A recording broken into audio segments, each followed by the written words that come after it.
Hello, I didn't see you there, just in time for you to hear my vision on leadership. When I was asked about what I thought was important to me in terms of leadership skills, I began to consider my vision of leadership in terms of within a school context, as well as how this vision has changed whilst being on this course and what qualities I think I have in order to become a leader within my classroom. There are many definitions of what a leader is in an educational context. However, the one I can relate to best is that by Harris and Mewis, with them stating that teacher leadership is primarily concerned with developing high quality learning and teaching within schools. I like this definition as it links to my vision of teaching in that I want to deliver high quality lessons in order to enhance a child's learning. I personally feel that the definition of a leader in an education setting differs from the definition of a leader within other job roles. I have always perceived a leader within other job roles to be concerned with a scary authority figure and someone who is unapproachable, and before starting this course, this is what I perceived a leader in a school to be based upon previous encounters. However, whilst being on this course, my view has been changed to understanding that a class teacher is an everyday leader within their classroom setting. Whilst reading around what leadership is, I came across two definitions described by Hattie. These are a transformational leader who inspires teachers to new levels of energy, commits towards a common mission and works together to overcome challenges. The second type of leader that Hattie defines is an instructional leader who attends to the quality of all in the school and student learning, keeps disruption to learning minimal and has high expectations of all students. As a future teacher, I feel like I want to be more towards an instructional leader within my classroom, as I want to put the needs of the child first. I feel like as a teacher leader it is important for me to communicate effectively with others, and Medwell suggests that these others should include children, colleagues, parents and carers of the children within my class.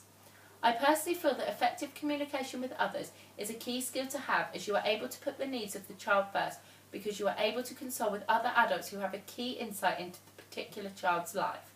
By communicating with the child's parents, you are able to use the child's particular interests in order to try and engage them with lessons by using their interests as a stimulus for learning, which Epstein states is a valuable tool for a child's learning development.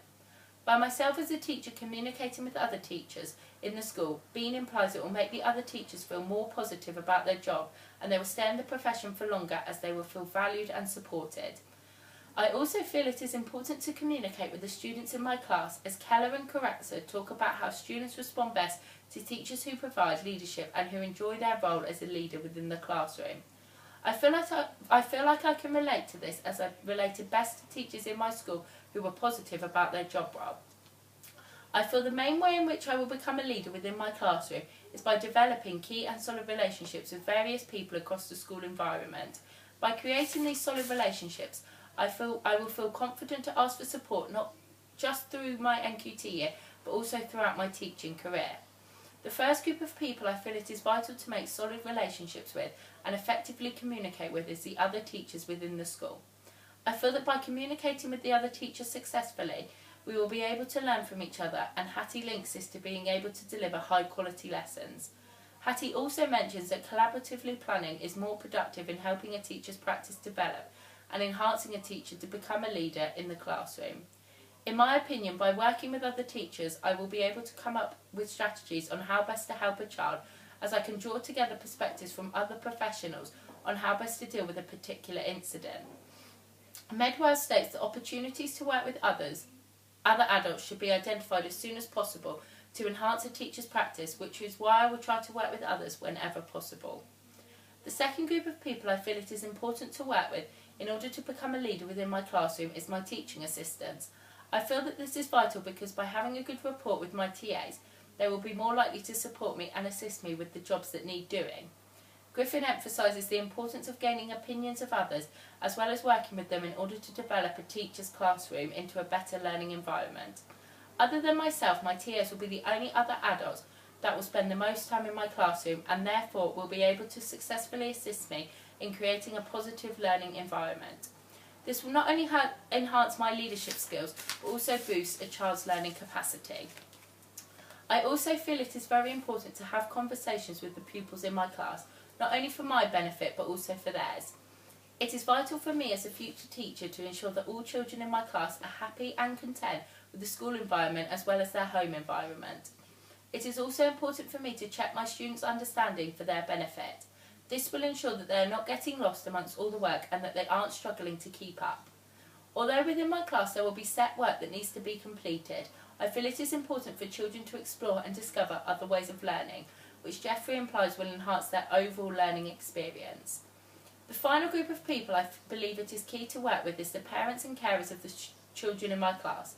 This is because I believe it will enable me to gain an insight into a child's home life, as well as identifying possible opportunities where their home life can enhance their learning experience, with Medwell suggesting that these learning opportunities outside of the classroom are key to developing a child's overall learning environment. Another reason I feel it is important to liaise with parents is based upon an idea from Sutcliffe. The idea is that relationship building with parents and letting the parent know that you are there for support is key. It is important for me to develop these solid relationships and invite parents into the school environment wherever possible, even if it is just to read a story. I have so far mentioned how I feel I will become a leader in my classroom. However, I feel that by becoming a leader in my classroom, I will also want to develop the whole child of every child in my class. I feel that by creating strong bonds with the children in my class, it will allow them to come and speak to me if they have a problem. One way I want to make a strong bond with the children in my class is by creating a class charter. By creating this charter, it will generate a positive environment in my classroom where children will not be afraid to speak their mind when they have a problem. When creating my class charter, I will get the opinions of the whole class community, which Sutcliffe suggests is crucial in order to become a better leader. Similar to a class charter, I want to create similar learning environments in school and at the students' homes in order to replicate consistency both throughout the home and school life. This is important for all the children in my class, however, especially those with SEND. My hope is that this will make learning have a more positive feel. In order to create this consistency, I will have to work collaboratively with parents, which Epstein states that this collaboration will positively develop a child not only academically but also socially and emotionally. Linking to learning outside of school, I also feel it is vital for me as the teacher to not only teach children the statutory curriculum but also integrate skills that will help them later in life into the curriculum. One way I aim to do this is by using real-life problems in maths so that children are able to see a purpose to their learning. However, I do worry that there may not be enough time to teach what I perceive to be vital skills to support a child later in life due to the demands of the current curriculum. This worry is also expressed by Adams, Mahannon and Wills, who suggest that children are not being taught to solve real-life problems. Whilst I want to teach the key later life skills to the pupils in my class, it is important to consider the needs of every child and consider these when thinking about a lesson's content. It is therefore vital to get to know every child in my class, and what works with one child may not work with another. It is also important for me to motivate each child to constantly do their best, with Sutcliffe placing emphasis on this creating self-belief and self-confidence amongst children. The final area I feel it is important in order to become a leader in my classroom is making an impact. One way I want to make an impact in my classroom is by creating times and ways for parents to come in and speak to myself about any worries that they have concerning their child or their child's learning. I want to create this time because I personally feel that some parents are worried about constantly going to speak to teachers at the end of the day due to the embarrassment. Jill suggests that leaders need to understand and treat people as valued individuals. Therefore, I do not think it would be valuing a parent to always go up to them at the end of the day, as other parents may associate that with their child misbehaving. It is also not very private to a parent in the playground, so the parent may not want to open up to you about any problems that they are having. One way in which I want to have an impact within my actual classroom setting is by having a box for problems. This box will be for children to write down any problems they have and put them in there, with me trying to resolve them the best I can. Chippin and Jones state that by being open to others' experiences and thoughts, this can help teachers to see solutions and problems from different perspectives. This is why I will want to, as a teacher, work with other teachers and offer support where needed and receive it where needed. I also want to work with other teachers in order to plan collaboratively and share plans and ideas amongst the school. This will help my practice develop, as I will be open to different ideas and ways of doing things, as suggested by Chipkin and Jones. The final way in which I want to make an impact within my school is by bridging the home-school gap. I aim to do this by trying to write home in some form at least twice a week to each child's parents or carers. However, I do worry that this may be hard to achieve and prioritise, with Ball stating that there is a large emphasis now being placed on a teacher's performance, so jobs like these are now taking a backseat.